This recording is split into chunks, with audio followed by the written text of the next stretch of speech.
அனைவருக்கும் அன்பான வணக்கம். இந்த வீடியோவில் நாம் இந்த சோபகிருது ஆண்டின் கடைசி மாதமான பங்குனி மாத ராசி பலன்களை பார்க்கலாம். நிகழும் ஸ்ரீ மங்களகரமான சோபகிருது ஆண்டு பங்குனி மாதம் 14/3/2024 வியாழக்கிழமை வளர்பிறை சதுர்த்தி பஞ்சமி திதி பரணி நட்சத்திரம் சித்த யோகம் கூடிய நன்னாளில் இந்த சோபகிருது ஆண்டின் கடைசி மாதமான பங்குனி மாதம் பிறக்கின்றது. மாத தொடக்கத்தில் கிரகங்களின் சஞ்சாரத்தை பார்த்தால் மேஷத்தில் குரு சந்திரன், கன்னி ராசியில் கேது, கும்பத்தில் சனி சுக்கிரன் செவ்வாய், மீனத்தில் சூரியன் புதன் ராகு என இந்த பங்குனி மாத தொடக்கத்தில் கிரகங்கள் சஞ்சரிக்கின்றன.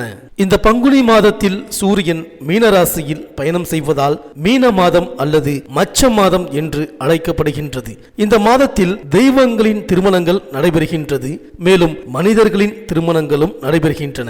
பங்குனி மாதம் வசந்த காலத்தின் தொடக்கமாக அமைகின்றது. மங்களங்கள் நிறைந்த மாதம் என்று இந்த பங்குனி மாதத்தை போற்றுவார்கள். புராணத்தில் குறிப்பிட்டிருக்கும் சகல மங்கள காரியங்களும் பங்குனி மாதத்தில் தான் பெரும்பாலும் அரங்கேறியுள்ளது. மலைமகள் உமையவளை சிவபெருமான் மனம் புரிந்த மாதம் பங்குனி மாதம். இந்த மாதத்தில் நாம் செய்கின்ற சின்ன சின்ன தானங்கள் கூட மிகுந்த நல்ல பலன்களை தரும். 1000 பசுக்களை தானம் செய்த புண்ணியத்தை தருகின்ற மாதம் இந்த பங்குனி மாதம். பங்குனி மாதத்தில் முறையாக நாம் தெய்வ வழிபாடுகளை செய்து வந்தால் தடைகள் எல்லாம் நீங்கும், வெற்றி தேடி வரும். அரங்கனை விபீஷ்ணர் பெற்றுக்கொண்ட மாதமும் இந்த பங்குனி மாதம் தான். அது மட்டுமா, அரங்கன் அமர்ந்து கொண்டு காவிரிக்கும் கொள்ளிடத்திற்குமான இடத்தை திருவரங்கம் என அமைத்து திருத்தலமாக்கியதும் இந்த பங்குனி மாதத்தில் தான். சிவனாருக்கு உகந்த மாதம் இந்த பங்குனி மாதம். அதேபோல் அரங்கனை போற்றுகின்ற மாதமாகவும் திகழ்கின்றது இந்த பங்குனி மாதம். பங்குனி மாதத்தின் உத்திர நட்சத்திர நாள்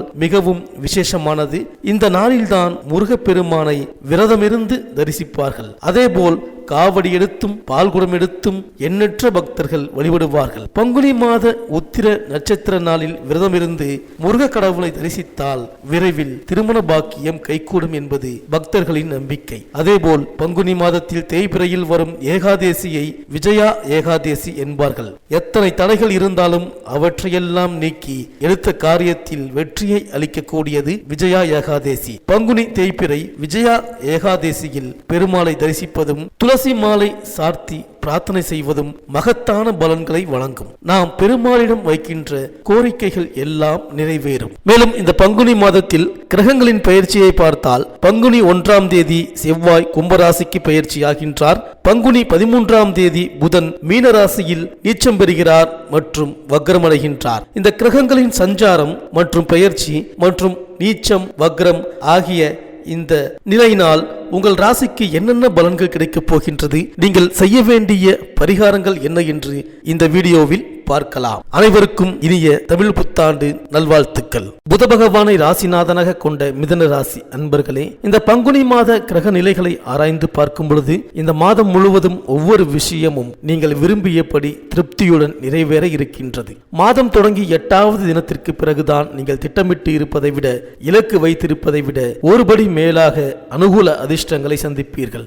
மாதம் முழுவதும் உங்கள் ராசிக்கு 11ஆம் இடத்தில் அமர்ந்திருக்கின்ற குருவும் 10ஆம் இடத்தில் அமர்ந்திருக்கின்ற ராகு பகவானும் ஆட்சியாக 9ஆம் இடத்தில் அமர்ந்திருக்கின்ற சனி பகவானும் அனைத்து விஷய நெருக்கடிகளையும் சரி செய்து தருவார்கள். உங்கள் ராசிக்கு 5ஆம் இடத்து அதிபதியான சுக்கிர பகவான் மாதம் முழுவதும் அதிர்ஷ்ட வலிமையோடு சுழல்வதால் நன்மைகளை வழங்கப் போகின்றார்கள். 3ஆம் இடத்து அதிபதியான சூரியன் ராகுவுடன் மாதம் முழுவதும் நிற்கப் போகின்றார். வாழ்க்கை துணைக்கு ஆரோக்கிய வகையில் இனம் புரியாத கவலைகளும் மருத்துவ விரயங்களும் ஏற்படலாம். ஆனாலும் பாதகம் ஏதும் இல்லை. சிக்கல்களும் வாக்குறுதியை காப்பாற்ற முடியாத சூழல்களும் நல்லபடியாக முடிவுக்கு வரும். குடும்ப நிலைமை உயர்வு, நிம்மதி, இனிமைகளுடன் நகரும். பொருளாதார விஷயங்களால் பாதிப்பு ஏற்படாது. ஆரோக்கிய விஷயங்களால் ஏற்பட்டு இருக்கின்ற தொல்லை, தொந்தரவு, நிம்மதி குறைவு, பயண விரய செலவுகள் அனைத்தும் ஒழுங்காகும். உத்தியோகம், பணி, பொறுப்பு விஷயங்களில் தொடர் ஏற்றங்கள் காத்திருக்கின்றன. கடந்த 2.5 ஆண்டுகளாக குடும்பத்துக்குள்ளும் தொழில் நிர்வாக பதவி, பணி, பொறுப்பு இடங்களிலும் ஏற்பட்டு இருக்கின்ற அனாவசிய சச்சரவு ஒன்று தீர்வுக்கு வரும். இளம் இருபாலருக்கும் சட்டென்று திருமண கனவு பூர்த்தியாகும். அனைவருக்கும் மாதம் தொடங்கி 2 வாரங்கள் கடந்த பிறகு பொன்பொருள் சேர்க்கைகளும் சொத்து பத்து சம்பந்தப்பட்ட நன்மைகளையும் கொடுக்க போகின்ற உயர்வுகரமான மாதம். மேலும் மாதத்தின் முதல் நாளிலேயே கும்பராசிக்கு செல்லும் செவ்வாய் இந்த மாதம் முழுவதும் அங்கு உள்ள சனியோடு சேர்ந்து சஞ்சரிக்கின்றார். இந்த முரண்பாடான கிரக சேர்க்கை அவ்வளவு நல்லதல்ல.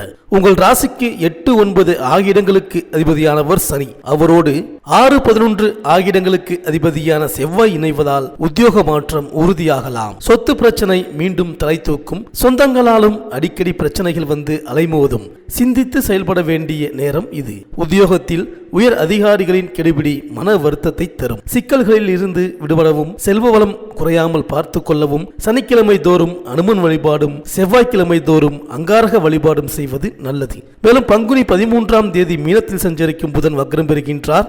ஏற்கனவே அங்கு நீச்சம் பெற்று சஞ்சரித்து வரும் புதன் இப்பொழுது வக்ரமும் பெற்று வலிமை இழப்பது அவ்வளவு நல்லதல்ல.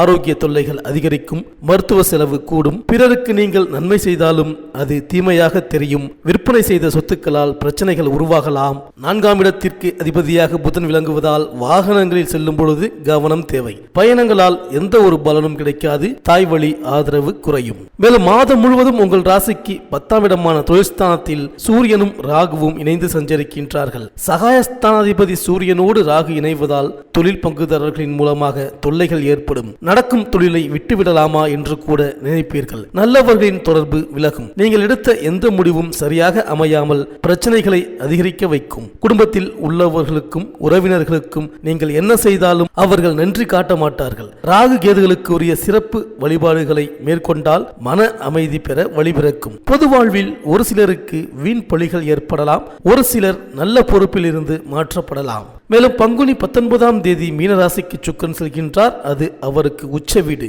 மேலும் அவர் ஏற்கனவே மீனத்தில் இருக்கும் புதனோடு இணைந்து புத சுக்கிர யோகத்தையும் நீச்சபங்க ராஜ யோகத்தையும் உருவாக்கின்றார். எனவே இக்காலம் உங்களுக்கு ஒரு பொற்காலமாக இருக்கும். மக்கள் செல்வாக்கு அதிகரிக்கும். மகிழ்ச்சிக்கு உரிய தகவல் நிறைய வந்து சேரும். சிக்கல்களும் சிரமங்களும் அகலும். திடீர் வரவு வந்து வளர்ச்சியை அதிகரிக்க வைக்கும். அசையா சொத்துக்களில் முதலீடு செய்ய முன்வருவீர்கள். ஆற்றல் மிக்கவர்கள் உங்களுக்கு பக்கபலமாக இருப்பார்கள். உத்தியோகத்தில் உங்கள் திறமையை வெளிப்படுத்த சந்தர்ப்பங்கள் கைகூடி வரும். பொன்பொருள் சேர்க்கை உண்டு. பொருளாதாரம் உச்சம் பெறும். பொது வாழ்வில் உள்ளவர்கள் மிகுந்த கவனத்தோடு செயல்படுவது நல்லது. மறைமுக எதிர்ப்புகளால் மனக்கலக்கம் ஏற்படும். தொழில் வியாபாரம் செய்பவர்களுக்கு புதிய பாதை புலப்படும். எதிர்பார்த்த லாபம் எளிதில் கிடைக்கும். உத்தியோகத்தில் உள்ளவர்களுக்கு மாத கடைசியில் மகிழ்ச்சி அதிகரிக்கும். மேல் அதிகாரிகளின் ஆதரவு உண்டு. கௌரவம் அந்தஸ்து உயரும். மாணவ மாணவிகள் தங்களின் பெற்றோர் ஆசிரியர்களின் ஆதரவோடு படிப்பில் வெற்றி காண்பீர்கள். கலைஞர்கள் போட்டிகளுக்கு மத்தியில் முன்னேற்றம் அடைவீர்கள். பெண்களுக்கு வீடு மாற்றம் இடமாற்றம் வரலாம். பிள்ளைகள் வழியில் சுப செய்திகள் உண்டு. பெண்களுக்கு வாழ்க்கை துணையால் அதிர்ஷ்ட உயர்வு திருப்பங்கள் ஏற்படும். மாணவ மாணவிகளுக்கு கல்வி உயர்வுகளுக்கான சாதக மேன்மைகள் உண்டாகும். விவசாயிகளுக்கு புதிய மண்மனை மற்றும் மதிப்புமிக்க நிலம் ஒன்றை வாங்கப் போகின்றீர்கள். கலைஞர்களுக்கு பொருளாதார பற்றாக்குறை ஏற்படாமல் உங்கள் துறை சார்ந்த வகையில் அதிர்ஷ்டத்தை அடைவீர்கள். அரசியல்வாதிகளுக்கு நீங்கள் எதிர்பார்த்திருக்கின்ற கட்சி ரீதியான உயர் பதவி உண்டு. இந்த மிதுனராசி அன்பர்களுக்கு அனுகூலமான நட்சத்திரங்கள் பூசம், மகம், அஸ்தம், சுவாதி, அனுஷம், பூராடம், திருவோணம், சதயம், உத்திரட்டாதி, பரணி.